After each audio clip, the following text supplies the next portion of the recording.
Our theme today is Campfire Songs. And while I should be outside by the fire, I can't do that today.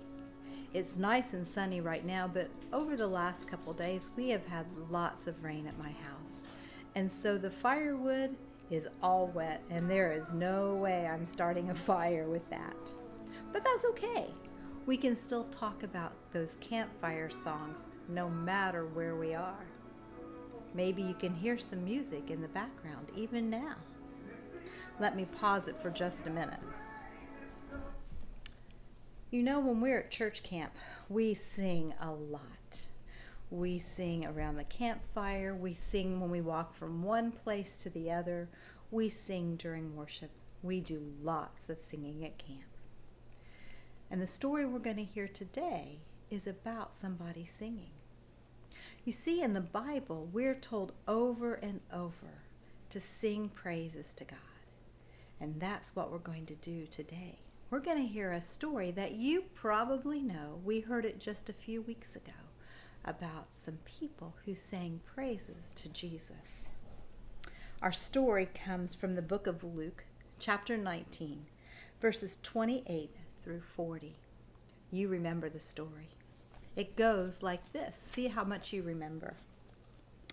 As Jesus came to the Mount of Olives, he said to two of his disciples, "Go over to the village, and there you will find a colt tied up. Bring it to me."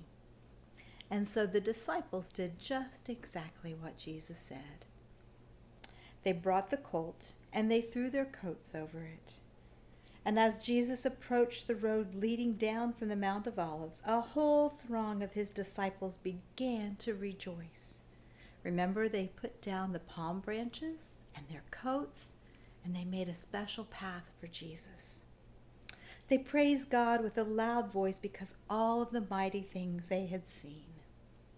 But some of the Pharisees in the crowd told Jesus, "Scold your disciples and tell them to stop." But Jesus said, "I tell you, if they're silent, even the stones would shout out." See, in our story, the people were so excited when they saw Jesus entering the city of Jerusalem.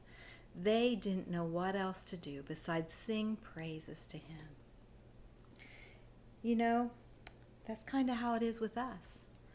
Singing is an important part of our faith. We sing to help us learn things and remember things that are important. We sing to be able to put into words those things that maybe are so deep inside of us that we just don't know what else to do. When we sing, it brings us together. But most importantly, when we sing, we tell Jesus and we tell God just how very much we love and we appreciate them. You see, I'm here at home today. I'm working around. I've run the sweeper, and I've got some laundry down here on this floor beside me that I need to fold. And while I do all of those things, I'm listening to music. Those words of praise that tell God and Jesus, thank you for so many things that they do for me. They tell God and they tell Jesus how much I love them. And that's what we're to do. We're to sing our praises to God, not just with words, but with our life as well. So boys and girls, this week, I hope that you will join me in telling God and telling Jesus just how much you love them and how much we appreciate all of the wonderful blessings and gifts that are given to us. So won't you join me now as we listen to a little bit more praise music and tell God how much we love him.